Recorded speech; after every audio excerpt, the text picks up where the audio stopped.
Hello, everyone, and welcome to today's Climate Business Plan Community Meeting webinar. Thanks to everybody who took the time to join us this evening. I am Melissa Adams, Washington Gas's Chief Corporate Social Responsibility Officer, and I will be your host and moderator this evening. As we get started, let's take part in a Washington Gas tradition and begin the evening with our Safety Minute, in which we offer helpful hints and guidelines in terms of how to keep safe. This is an important part of our tradition and our culture. And with that, it's my pleasure to introduce Tiffany Swain, who is our Senior Marketing Manager. Thanks, Melissa. To optimize performance and safely operate gas furnaces at home, keep furnace areas free of obstructions to allow airflow and do not store hazardous substances nearby. Change or clean your furnace or air filters once a month and schedule an annual furnace or boiler checkup with a licensed professional. While we do have cold weather in the DC area, it is possible to use less energy and save money while keeping warm safely. Some simple best practices for energy efficiency and weatherization can lead to significant savings of up to $283 annually. Here are some tips on that front. Caulk and weather strip around doors and windows to seal in warm air. Check dampers in unused fireplaces and close them if they are open. Turn your water heater down to warm or low settings and never more than 120 degrees Fahrenheit. Wash full loads of laundry in cold water using specially formulated cold water detergents. Consider installing new high-efficiency appliances and look for their ENERGY STAR label for efficiency ratings. Consider purchasing a programmable thermostat, which automatically lowers the temperature setting at night and increases the setting during the day. Be safe and stay warm. Now back to the meeting. Thank you, Tiffany. Let's review and refresh why we're gathered here this evening. In March of 2020, Washington Gas filed its Climate Business Plan with the DC Public Service Commission, which provided a framework outlining how we would support the District of Columbia in achieving its climate targets. That included a 50% reduction in greenhouse gas emissions by 2032 and achieving carbon neutrality by 2050. Via public meetings like this one, we continue to update our community on details about our actions and plans to help the district meet its climate targets. Tonight, you'll hear more about a recent filing we made that outlines our 5-year climate action plans as well as our 30-year roadmaps. On screen, you'll see an agenda for this evening, and we encourage you throughout this presentation to send us your questions via the Zoom chat feature. And also, please let us know if you're experiencing any audio or technical issues. And with that, it's my pleasure to now highlight aspects of our plans. Since we last met in 2021, Washington Gas has been pursuing several low-carbon strategies. That includes the procurement of responsibly sourced gas or certified gas that emits lower greenhouse gas emissions than conventionally produced gas. We've also been approved for an 18-year contract to support renewable natural gas infrastructure and production. And we continue to move forward with our Project Pipes modernization program so that our systems are more efficient, reliable, and lower carbon emitting. We've also launched a year-long Eyes in the Sky pilot that utilizes advanced satellite technology and data analytics to identify and measure system emission points. We're also piloting demand response and gas heat pump test programs to validate energy savings and efficiency measures for our customers. And we've partnered with Redox Power Systems to test an exciting solid fuel oxide fuel cell system prototype in 2023. In the district, we issued an RFP, and the Public Service Commission selected a vendor to begin a study on expanding our energy efficiency efforts, including programs that we run alongside other DC programs. We expect to propose programs to replace, expand, and promote the energy efficiency appliance rebates and incentives that were recently eliminated by the DC SEU. These rebates will enhance cost savings that clean natural gas offers to our customers. And there's so much more in our energy evolution in the district. The following is an overview of our 5-year and 30-year plans and action-specific roadmaps developed to help clearly chart our progress towards meeting the district's goals. Climate change requires innovation and immediate action by both energy providers and energy users. As part of the communities we've served since 1848, at Washington Gas, we take our role as a steward of the environment seriously.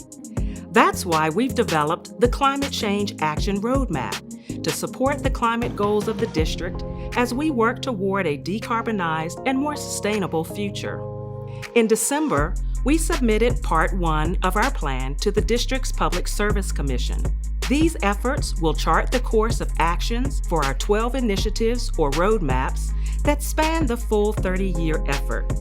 When possible, we have acted swiftly, and roadmap activities underway or on accelerated timelines through 2024 include methane capture and reinjection programs, continuation of our advanced leak detection program, and accelerated pipeline replacement expansion known as Project Pipes 2.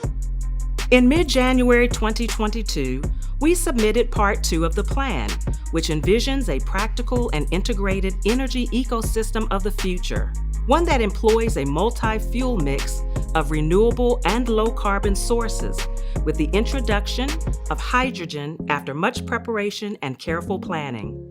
Our work is already guiding us toward the district's goal of carbon neutrality by the year 2050 and continues to keep us on track for a 50% reduction in greenhouse gas emissions by 2032. These efforts encompass 4 major focus areas, each with diverse and actionable initiatives. First, our end-use and efficiency efforts are critical in reducing emissions. We're working to engage and empower our customers as we advance more efficient energy system solutions. Initiatives in this area focus on helping customers reduce their energy use, incorporating residential low-emission heat pumps and integrated generation systems that will remain reliable on campuses, in hospitals, in multifamily housing, and in other medium-large community settings. These achievements will be possible only through purposeful investment in our infrastructure and operations, our second area of focus. As part of our Project Pipes initiative, we will continue to strengthen our delivery, essential to managing low-carbon fuels. We believe that customer investments in our extensive, reliable District of Columbia pipeline infrastructure can be leveraged and repurposed to transport low-emissions fuels and ultimately decarbonized fuels, including hydrogen, over time. We have begun taking action to demonstrate our commitment to sourcing and supplying low-carbon fuels, our third major work area.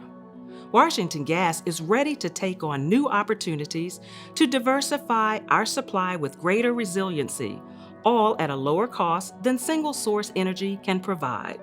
And fourth, transportation is a new area we have introduced into our planning and an area we are excited about. It builds upon our earlier success in reducing toxic air emissions by replacing diesel fuel with clean natural gas in over 500 buses, as well as in other heavy-duty vehicles. Washington Gas is ready to take this further by decarbonizing the fuel sources used by transportation, a sector that currently generates more emissions than homes and commercial buildings using natural gas. By taking the next step, decarbonizing our fleet and helping others convert to cleaner fuels, we envision a world where hydrogen-generated electric vehicle fueling stations and hydrogen fuel cell electric vehicles become part of the transportation of tomorrow. And we've already proved that we can not only drive down greenhouse gas emissions, but significantly enhance regional air quality. We know from experience that change doesn't happen without planning, ingenuity, collaboration, and hard work. We know that these efforts will require a lot of collaboration and have incorporated 5 guiding tenets into this effort to help remind us of our rich history of continuous reliable service and our commitment to provide innovative new services to meet our future energy needs.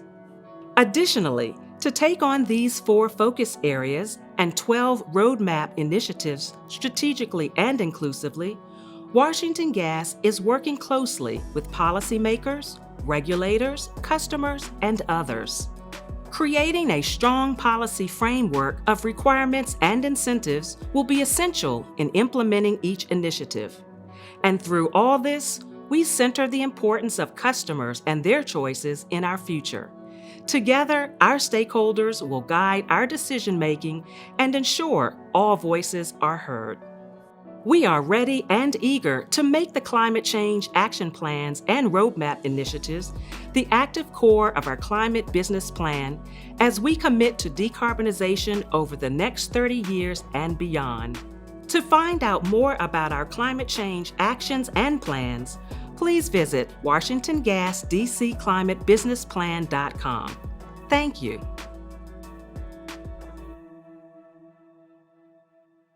With that background, let's transition to a deeper discussion on the role that hydrogen can play in meeting the district's climate goals. Our first speaker is Rick Moore. Rick is my former colleague, previously serving as Chief Operating Officer at WGL Energy and our Head of Strategy. Today, Rick is the Vice President of Climate and Energy at Connected DMV, a new do tank, not a think tank, but a do tank, that's working with government and business leaders from across the DMV to take tangible action to address some of our most difficult to solve issues, including climate. Rick also leads the National Capital Hydrogen Center, which seeks to accelerate the creation of a hydrogen ecosystem in Greater Washington in support of our national imperative to add hydrogen solutions to our country's clean energy future. Thanks for joining us tonight, Rick. Absolutely. Thanks, Melissa. Thanks for the opportunity to be here. I understand that Connected DMV has something called a green print. Can you tell us a little about it? So the green print is our study for the region, and it really consists of 2 main pieces, an assessment and a plan. We're calling it a green print, kind of our twist on a blueprint or a roadmap, similar to other studies that have been done for sort of other regions, both here in North America, but also in Europe and Asia. Our plan is to sort of put numbers to the opportunity in the assessment phase. So that looks like, how much hydrogen could we produce in our region? How much would we or could we potentially consume? What kind of investment would be required to realize that plan? And importantly, what kind of outcomes can we expect? And that's not only sort of financial outcomes, but importantly, what environmental outcomes. And when we think environment, not only climate, but also things like air pollution and health benefits for our community. We also think about other social outcomes like workforce development, jobs, et cetera. So really the sort of the full range of potential benefits from bringing a hydrogen ecosystem to the DMV. So that would be called the assessment part of the green print. The second part is a plan, and that's more of an infrastructure plan. We think about having a really kind of a unique ability right now to step back and think proactively about how and where we deploy hydrogen infrastructure. And by doing this, it really allows us to optimize that deployment, not only for financial investment and sort of operational efficiency, but as we described, also for environmental and social outcomes for all of our communities in the DMV. So that's our plan. We're working on that. We're in the process of completing kind of our first phase, which is the macro level analysis. We'll be pursuing a more detailed deep dive into particular sectors and then developing the plan. And we expect the green print to be ready, say, in the next 2 months or so. So can you tell me a little bit more about the role of hydrogen and why it's important that hydrogen is part of this plan and part of the DMV effort? So when we look around our region, we recognize that there are already a number of sort of mature or maturing initiatives helping to address climate change. Think about things like the deployment of renewable energy generation, or building efficiency, or even vehicle electrification. These are all things that are sort of in progress. We looked for an opportunity to bring an additional solution to the energy transition. And that's important for us to maybe take a moment to talk about. And that is, when we think about the hydrogen solution, we're thinking about it as an also, not an instead of, right? We don't expect hydrogen to sort of compete against some of these other solutions, more to add it to the overall bucket of possible solutions. And where we think it makes the most sense is in those areas that are hard to decarbonize. So I know you're going to be talking a little bit later in the session about transportation, and there are a number of solutions, hydrogen among them, but a number of solutions in call it the light duty or personal vehicle kind of space. But there are others where it's hard to battery electrify, if you will, a sector. And so think about things like aviation, or maritime, or long haul heavy duty trucks, or fleets, or public transportation. These are areas where we're looking for another solution that helps us achieve our overall goals, addressing emissions and climate change. So we think it's important to have all available opportunities to meet the goals of the region, and recognize that hydrogen is an important solution to add to the mix. Can you tell us a little more about this concept of hydrogen hubs? We keep hearing hydrogen hubs mentioned, and I believe on February 15th, the Biden administration issued a request for information with the potential for $8 billion in funding for these hydrogen hubs. What are they, and how would they connect to our region potentially? So I think the best way to think about a hydrogen hub, or at least the way we're thinking about a hydrogen hub, is this idea of a connected set of assets that really represents an ecosystem rather than an individual project. So think about going from the upstream, sort of in energy terms, upstream to midstream to downstream. A hub, we feel, it represents production of clean hydrogen, then call it the transportation, the storage, and the distribution of it around this sort of network, and then a diversity of end uses. So we're pursuing the hydrogen hub in the DMV to accomplish just that. A diverse portfolio of a number of different potential production approaches, a couple of different ways to move hydrogen around the region. And then, as I said, we have an incredibly dynamic set of end use applications in our region. We've got 3 airports. We've got a couple of maritime ports. We have huge transportation network, both commercially, but also sort of in the public realm. So we think our ability to utilize this great solution for these hard to decarbonize sectors makes the DMV an interesting place, a really compelling case for a hydrogen hub. And importantly, we feel that the hydrogen hub, and certainly the DOE describes it as such, needs to be able to contribute to a larger national network of hydrogen ecosystem, eventually sort of knitting together sort of a single cross-country network. We think because of our position geographically, makes a lot of sense for the DMV to develop this kind of ecosystem. And also, as we start to think about some of our use cases, again, the ports, the airports, these are naturally connected activities that will allow us to develop and support a broader sort of nationwide ecosystem. So it sounds really exciting, Rick, and it sounds like there are a number of benefits beyond potentially the climate mitigation outcomes, maybe some opportunities to tie in some of our local universities, some economic development and job opportunities. Can you share a little more about that, perhaps?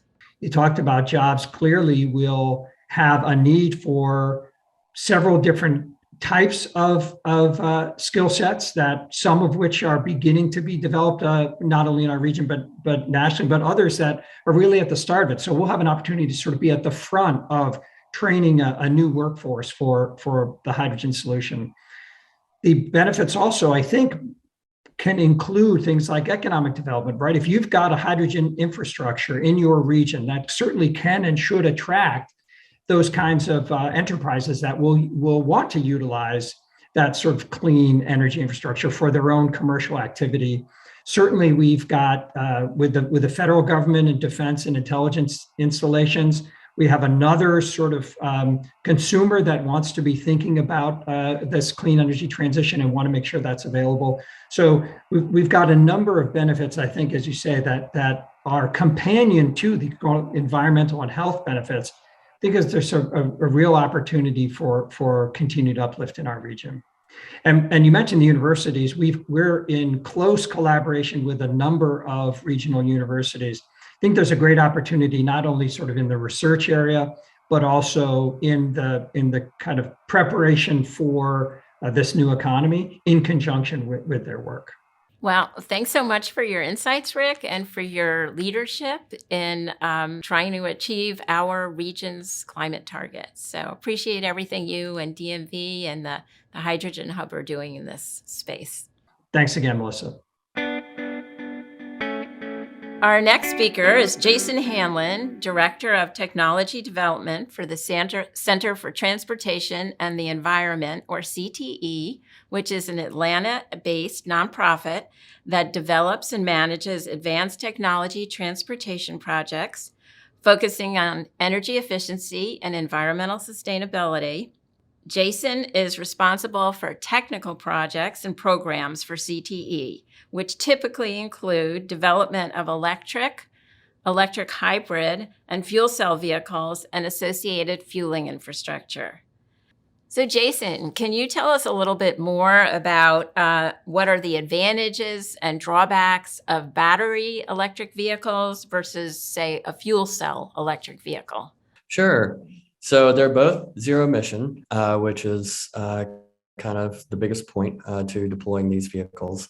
But all electric vehicles, while they are more efficient because they just have the battery and the traction motor to drive the wheels, they currently have limitations, operational limitations, whether that's with range or with charge time.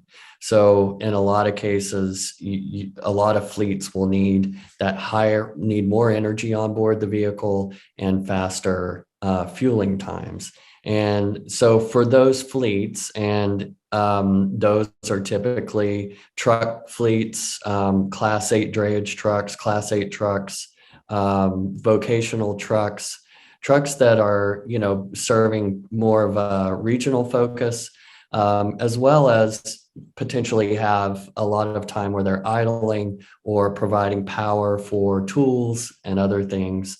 So that's generally where we focus on deployment. For a company like Washington Gas, where we have power off takes, we need to run equipment, it sounds like hydrogen might be a better solution for us in those situations.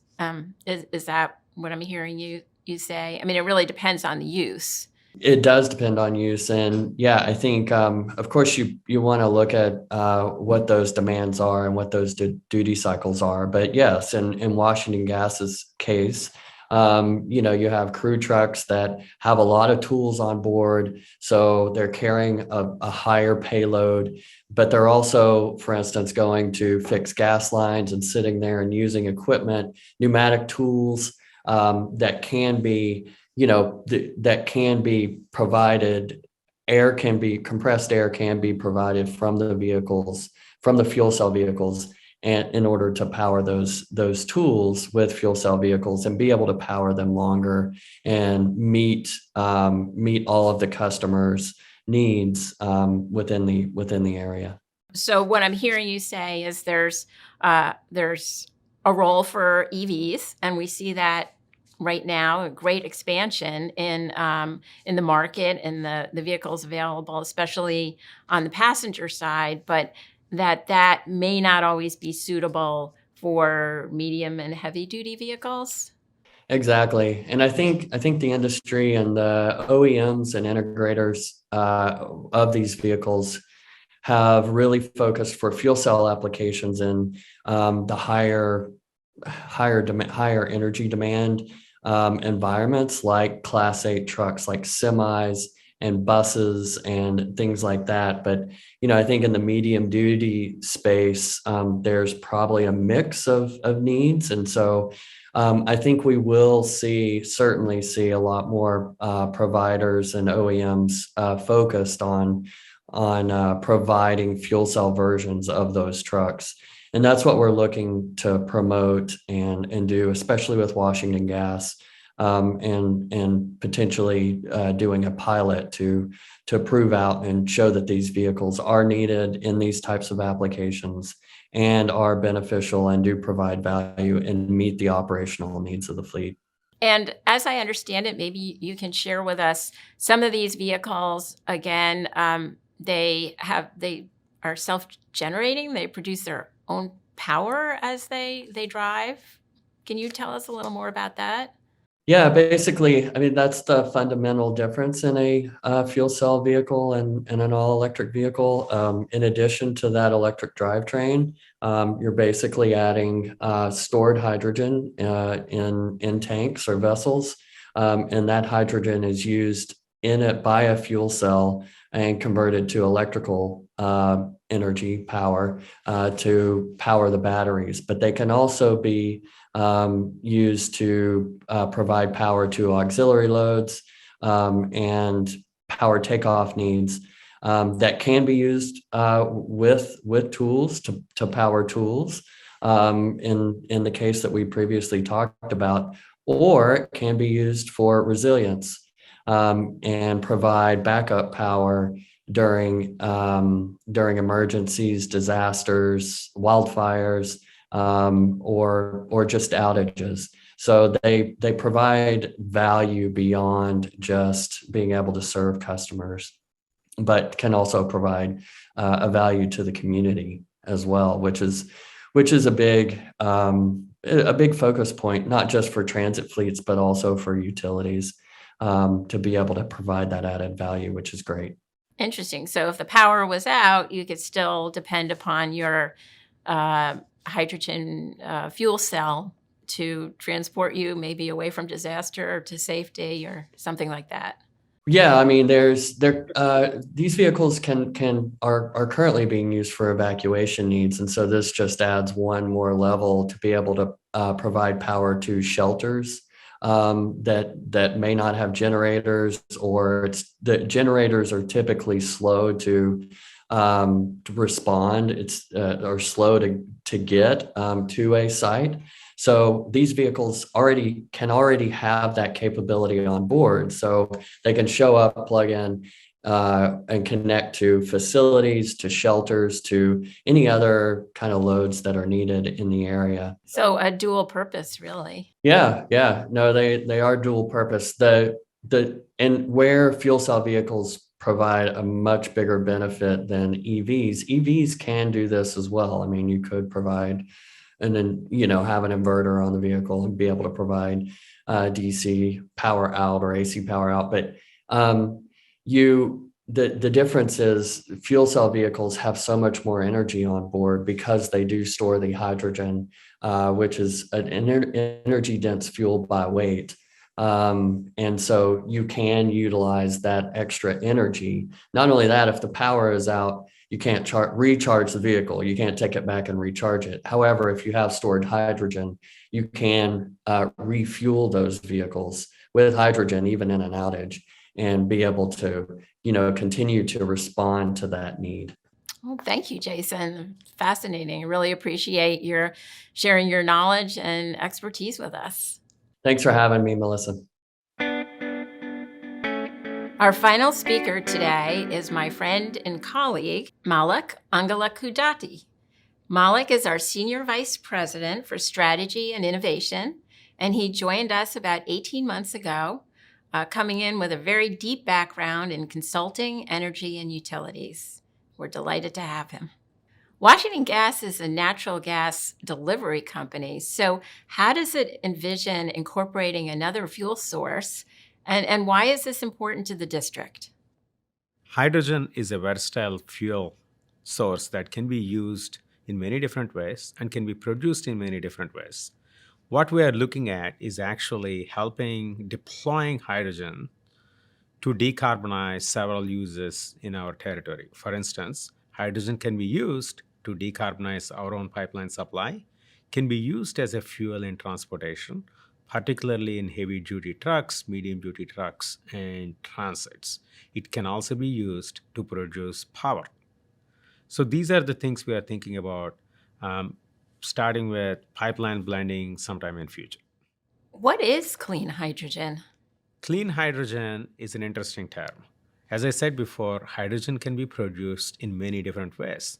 For instance, a gray hydrogen can be produced from steam methane reformation of natural gas. It's not considered clean. However, if you can remove carbon dioxide that results from the process and sequester it, the resulting hydrogen is blue hydrogen, which is clean. Similarly, hydrogen can be produced by electrolyzing water with electricity. Depending on the source of the electricity, it can be clean or not clean. For instance, if you use PJM grid power, which has significant portion of fossil fuels, it's called yellow hydrogen, suggesting it's not completely clean. However, if you use only solar or wind, renewable power to do the electrolysis, it's a clean hydrogen called green hydrogen. You can think about a couple of other options as well. Pink or purple hydrogen can be produced using carbon-free electricity from nuclear power production. So, as you can see, depending on the source and the methods used, hydrogen can be clean or not clean. What role can Washington Gas play in increasing the use of hydrogen in the district? Hydrogen is a gaseous fuel just like natural gas, and we have 175 years experience in handling natural gas. We are experts in storing, transporting, and distributing natural gas. We can bring that expertise to this new fuel called hydrogen. While they are not identical, this expertise can be leveraged in many different ways. Also, we are a public utility. What it means is we are able to provide a very competitive cost structure to end users. So think about the expertise, think about the utility business model that can be helpful in keeping costs low in hydrogen transportation, helping hydrogen economy in DMV.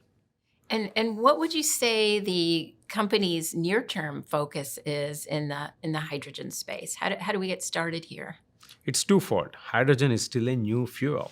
So we want to use pilot approach to test production, storage, and transportation of hydrogen so that we fully understand all the safety and operational issues associated with hydrogen.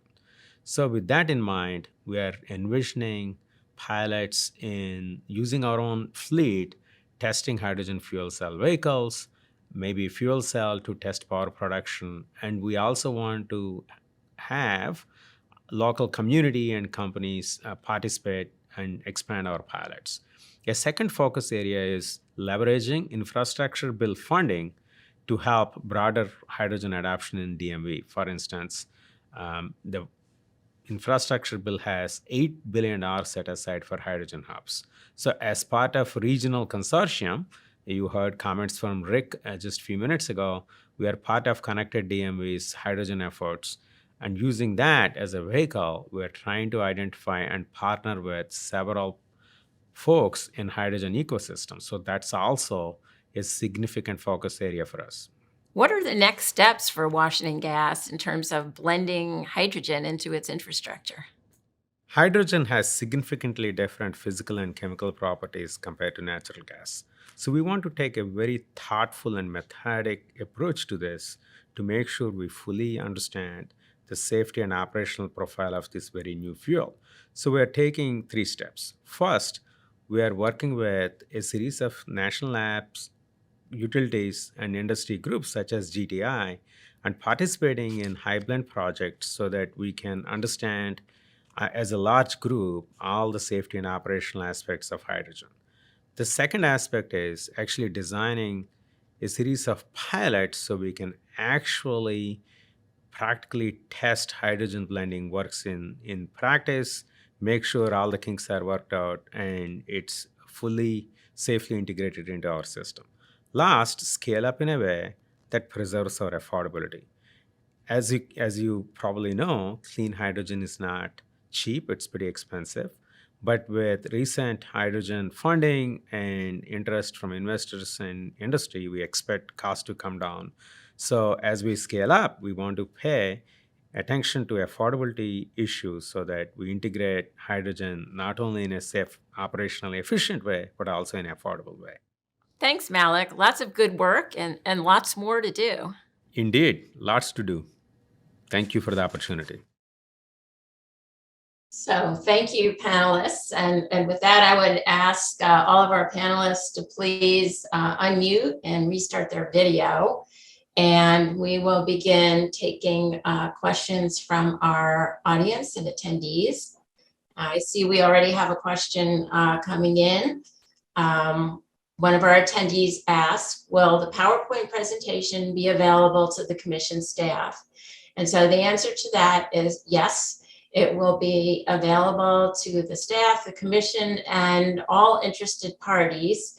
We're recording this entire session, and it will be posted on our Washington Gas Climate Business Plan microsite. It should be up within the next 72 hours. Let's see if we have another question coming in. Okay, here's another question. And this one is asking, why did the 𝗟𝗂 stop offering rebates for natural gas equipment?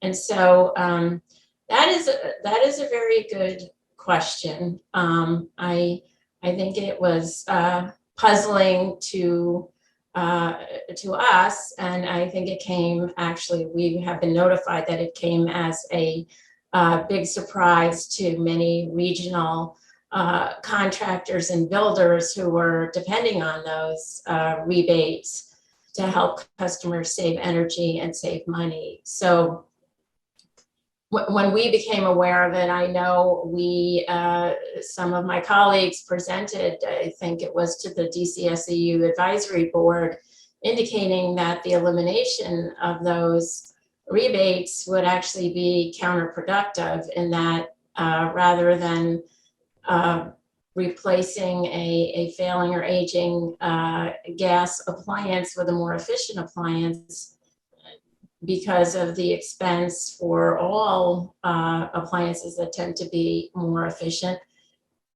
that it was not promoting that, and that in fact people might just replace with a less efficient appliance. Clearly there is a bias, at the advisory board to go with single source energy, and that would be electrification. But we know that can be very, very expensive, and it may not be possible for somebody to just switch out an appliance to an electric appliance, especially if a panel upgrade is needed. We've put forward some data, and I think there's other studies out there in Massachusetts now, and I believe even at DC did some research, and converting a home from gas to electricity is somewhere in the ballpark of like $25,000 to $35,000. So anyway, I think it's probably a good question for the 𝗟𝗂 to answer directly. Okay, our next question is coming in. Is hydrogen more expensive than natural gas, or the same price? And how does hydrogen compare to renewable natural gas? So I think that question is a great one I'm going to ask Malik if he might be able to respond to that question, please. Yeah, Melissa, renewable natural gas has been produced and used in industry for a long time at this point. So it's definitely more mature, low carbon fuel compared to hydrogen.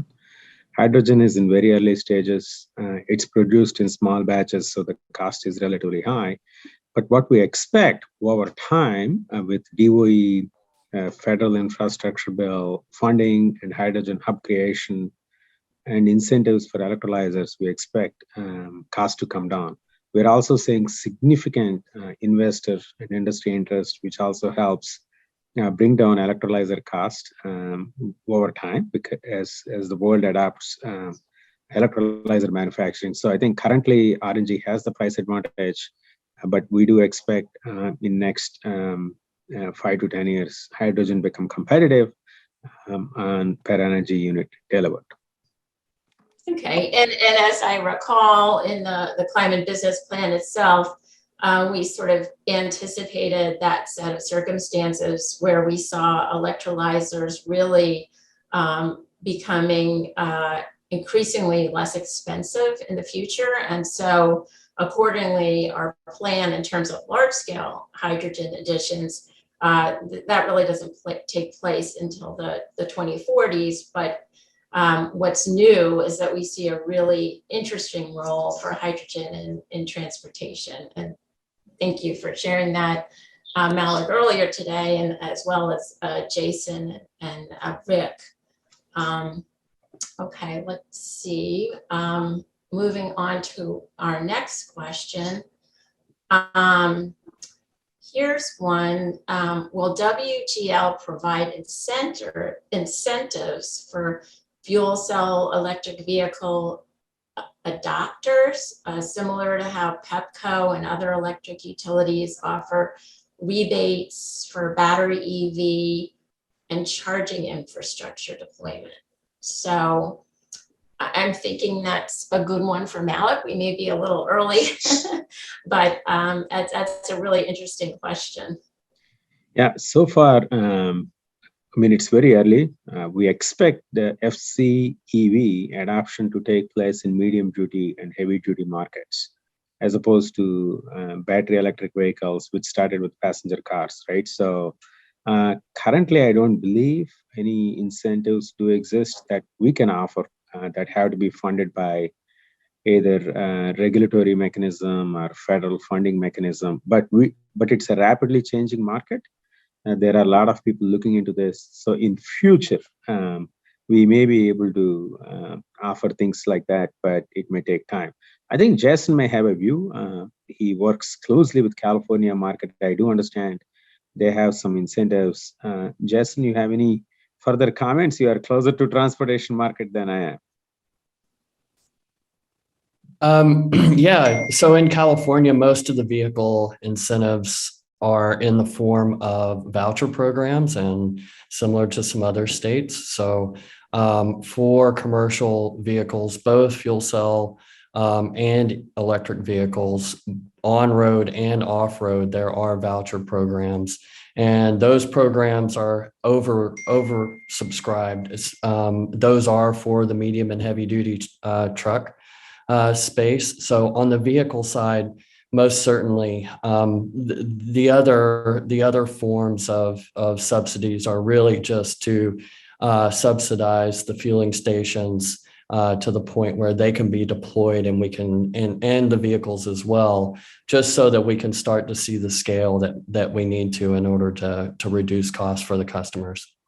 I will add one quick comment. With hydrogen hub funding coming down the pike, in next 2 to 4 years, indirectly, there will be incentives that would fund creation of hydrogen hubs that may have fueling stations, transmission lines. So indirectly, I would expect the cost of owning hydrogen fuel cell vehicles will come down, given the massive investment that will occur. And it also creates a scale, as we discussed before, that should also help the adoption. Then Build Back Better, if a minor version, pieces of it passes, there are some additional incentives like production tax credit for hydrogen production that may, again, flow through to businesses and consumers. Okay. Our next question may be somewhat related, actually. We are being asked, are there policy instruments the DMV needs to adopt or implement to increase renewable and clean hydrogen production? So what sorts of things in terms of policy instruments, regulation, legislation, incentives, I don't know, that you may see? And I guess I would start with Malik and also maybe ask afterwards if Rick to expand on that. But yeah, that's an excellent question, Melissa. In RNG space, there are other states that allow utilities to offer incentives for interconnection and even offer financial ability to invest in renewable natural gas production plants themselves. So we are definitely working with our sister utilities and industry groups in trying to create such incentive structure which would help renewable natural gas market. Again, as I commented before, hydrogen is in embryonic stage. So as federal infrastructure funding picks up and more people are interested, and I'm sure there'll be opportunities to provide that kind of policy structures to help hydrogen market. I think Rick is looking into this. He's talking to a lot of industry groups and politicians and regulatory groups. So I think we should pick Rick's brain a little bit on this. Thanks, Malik. I think I'd like to draw the parallel specifically to the solar market and call it the 2008 timeframe, where we saw a policy and tax incentive framework put into place to support renewables, specifically solar and wind at that time, and how dramatically that market was able to gain momentum and how quickly prices were driven down by the subsequent investments that were made in that framework. So I think there were a lot of lessons to be learned in sort of the recent past. I will say, as part of the Greenprint activity that Connected DMV is undertaking with our participants, we hope to identify more specifically the kinds of incentives or policies or regulations that could support the development or the deployment of hydrogen in our region specifically. So I'll just ask for a little bit of wiggle room there to allow us to sort of finalize those proposals, but we hope to have some more information there in the coming weeks, because we really do see that that's a significant driver of cost and scale that will be required for hydrogen solutions to become accessible and cost effective for those who want to use it in our region. great. Let's see. I'm getting another question here. This one says, DC imposes hard targets for decarbonization on PEPCO with financial consequences for not meeting yearly targets. Does WGL support a fuel neutral policy of applying decarbonization targets on WGL as it implements its plan? So I think I might note here that there is legislation in DC that does require PEPCO to purchase renewable electricity, and that is approved, and then all costs for the purchase of that renewable electricity are then passed through to customers. So I think I will ask Malik about this and wondered, if there was some similar requirement or approval with respect to Washington Gas being required to purchase decarbonized fuel or partially decarbonized fuel. Kind of an interesting question there.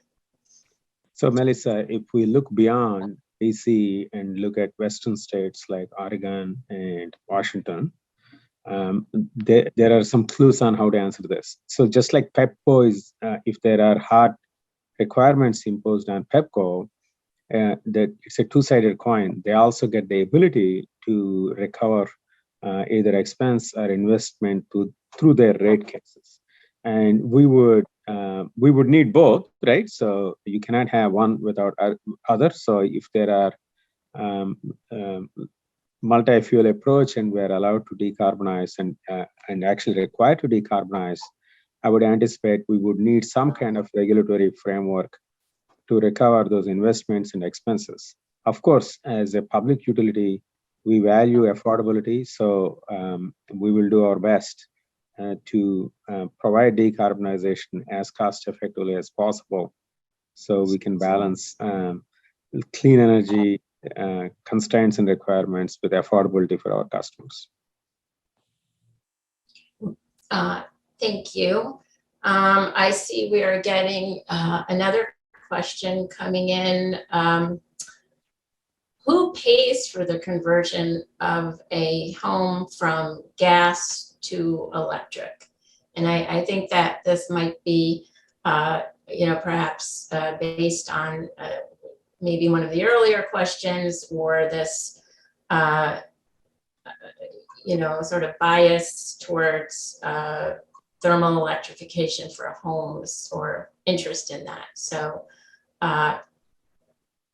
I guess I'm sorry to hit you again, Malik, but that question is not hydrogen related, so, or at least right now. So I think I'll have to ask you. Yeah, no, I'm happy to answer. So electrifying an existing home would require new equipment, air source heat pumps. It may, in most cases, it also requires panel upgrades and wiring upgrades, and sometimes may need some building modification to allow air source heat pump to effectively operate. So net, I have seen industry studies, Melissa, that suggest it may cost anywhere from $20,000 to $35,000 or even $40,000. I don't think there is a clear policy instrument I have seen that would fund all of it. So typically I have seen some incentives, but usually they don't come close to the investment required. So I believe that has to be borne by the building owner, either residential or business. Okay. And I guess I will ask our team if we're getting any additional questions coming in. They look like they're possibly slowing down a little bit here. Let's give it a minute. Okay. All right. Apart from hydrogen, what are other low carbon fuel options that you see out there more or less competing with hydrogen for those seeking a lower fuel choice? So, we're talking about hydrogen really in some early stages. What else is available as a low emissions source of fuel? So I guess maybe that's a good one to turn over to Jason. For starters? Sure. Yeah. Well, so the interesting thing is, I guess I would point to electricity, but the interesting thing is, and Malik's kind of alluded to this as well, they're both energy carriers, right? I mean, even though hydrogen is the most common element, it still has to be broken away. It likes to bond with other molecules. So you still have to work to break it away, for whether that's methane, CH4, or water. So you really have to work to produce hydrogen. And the beauty of hydrogen, and just like electricity, is you can create it from a bunch of different sources. They're really both energy carriers. So I think what I always like, and I think it's underappreciated, is the flexibility to be able to produce what you have and be able to control that production and control those byproducts. And so, I don't know if I completely answered your question, but the great thing is you can use a lot of different sources, whether it's renewable sources, whether it's fossil fuel-based sources. There's just a lot of flexibility there. And so I think when you talk about in terms of competition, And they all support each other. That's the beauty. Whether it's RNG can be used to produce hydrogen. Electricity is part of that pathway. So it really is a rising tide floats all boats. And we can build on a lot of the natural gas infrastructure. So, it's hard to talk about in terms of competing. I think investment into all of these things is a beautiful thing. Okay, well, that's great, Jason. I think we have time for one more question this evening, and we are being asked, who are the sponsors of the National Capital Hydrogen Center, and who is engaged with Connected DMV? So I guess okay. I think sorry. I'll take that, Melissa. The National Capital Hydrogen Center has a steering committee, and that steering committee is made up of a number of participants around our region, and actually some that are sort of nationally based as well. So I could maybe start with some of our utility companies. So in addition to Washington Gas, Dominion sits on our steering committee, as does Pepco, DC Water, Exelon. So we've got a number of sort of that group. We've also got commercial entities like Bloom Energy and Universal Hydrogen and Plug Power, who are all large participants in sort of the developing hydrogen ecosystem in the US and certainly probably globally as well. Think about that on sort of broader terms. We also have a number of our regional groups like the Council of Governments, who participated, the 2030 group. So we've really tried to develop a cross-sector set of advisors to guide our activities that represent commercial groups, government entities, academic and community groups, to really get all perspectives involved. And I should mention, in addition to sort of the economic renewal focus that we have and economic uplift for our region, we also have a companion mandate of social equity, environmental justice. So we really are trying to take a holistic view as to not only what we deliver for the region, but how we deliver it. So not only in outcomes, but in process.